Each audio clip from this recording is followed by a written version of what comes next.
Welcome everyone to this online faculty development workshop. My name is Rebecca Zambrano. I teach and design face-to-face blended and online courses at Edgewood College. I've been doing this in the college since 2004, mostly in the School of Education. I currently serve as the Director of Faculty Development, and in that capacity I design and teach online faculty development courses and training workshops. I conduct face-to-face workshops as well, and I also support faculty on an individual basis.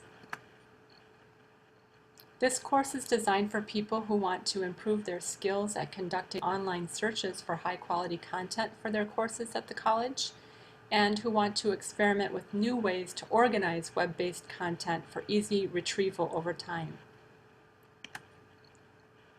If you're like me, you conduct a lot of online searches, and you can get easily buried in information.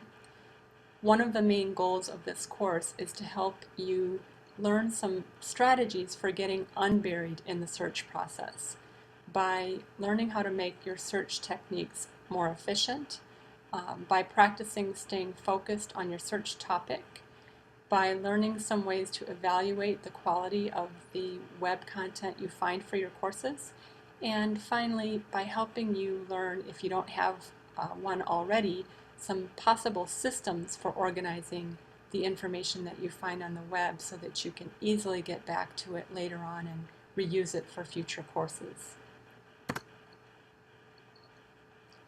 There are 3 required modules in the course, and each module contains a number of different either required or optional activities. The focus of the first module is on making your search strategies more efficient by learning a little bit about how the internet thinks and how it understands your search queries, and by learning some tried and true tricks of the trade for searching online.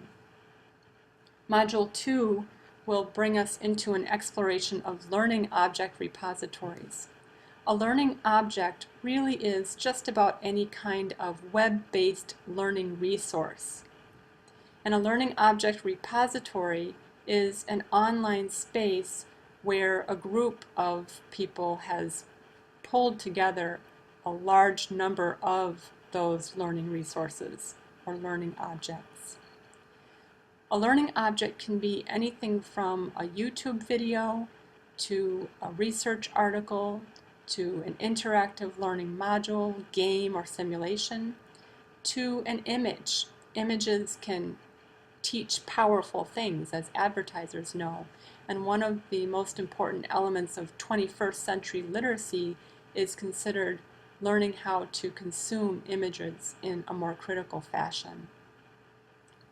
So we'll explore some learning object repositories that are out there on the web, and in particular we're going to look at LORs that include copyright-free or Creative Commons licensed learning objects. So these are learning objects that you are allowed to use within your courses without violating any academic integrity rules. In Module 3, you'll have some optional assignments. You'll need to complete 2 out of the 5 options. These options involve a focus on better organizing your search, creating a passive search such as a Google alert so that searching is going on while you sleep or while you teach, and also some strategies for you to explore for better organizing the content that you find on the web so that you can easily come back to it and recycle things for multiple courses or for your research articles or for any other purpose over time. In this course, there are only a couple of collaborative activities required. One is an icebreaker discussion so that you can get to know who else is in the course with you, and another is a brief sharing of favorite tips and tricks as you go through the learning in some of the modules so that you can hear what the best of was for others who completed the same assignment. On-time completion will be critical to this course. If you don't complete assignments by the end of the 1 week time period for the course, you're certainly welcome to take those same assignments, jump into the same course in the future, and reuse the assignments that you already used for this course to try again and complete the course later on. But for those of you who are completing this for the online certification, making sure that you finish everything by the end of the week will certainly be important. Please feel free to skim articles and resources for those elements that are most relevant to your goals and interests. As usual in online courses, this course includes far more resources than you could really explore thoroughly during the time frame allotted for the course. You'll have access to the course for a year after completion so that you can go back and further explore any resources that you wished to go into further depth with. But for your own goals in this 1 week experience, I would invite you to focus really on those resources and elements that are most relevant to what you need to do this week. Another important invitation to you will be for you to allow yourself the luxury of doing just one thing. And in this case, what I mean by that is as you engage in an online search, it's easy to start with one topic and then become scattered and end up looking at many different topics.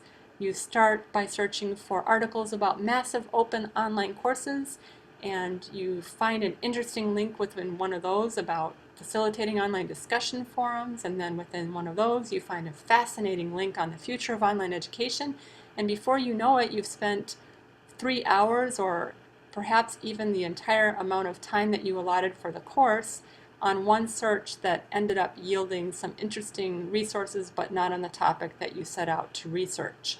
So this is an invitation to stay focused on your research topic so that you can really meet the goals that you set for yourself during this week. In order to complete this course toward your online teaching certificate for Edgewood College, it'll be important for you to check out the rubrics and grading in the syllabus, which you'll find linked in the left-hand menu of the Blackboard course. Rubrics are designed so that they really are just a satisfactory or incomplete grade, and not an A, B, C, or D grade. And the criteria for what makes the assignments meet the basic requirements for the assignment to be considered satisfactory are laid out within those rubrics.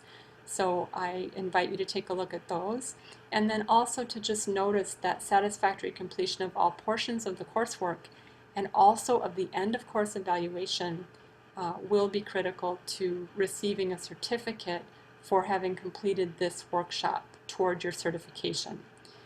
The end of course evaluation requirement allows us to continuously improve our faculty development processes. So we take your opinions in those evaluations and your perspectives and your suggestions very seriously and appreciate them by acting on them. Feel free to contact me by email at any time during the course. That's usually the fastest way to reach me. I'd also be happy to arrange a phone meeting at your request, and you're certainly should feel free to call as well. It's just that often you can reach me faster by phone if you first email me.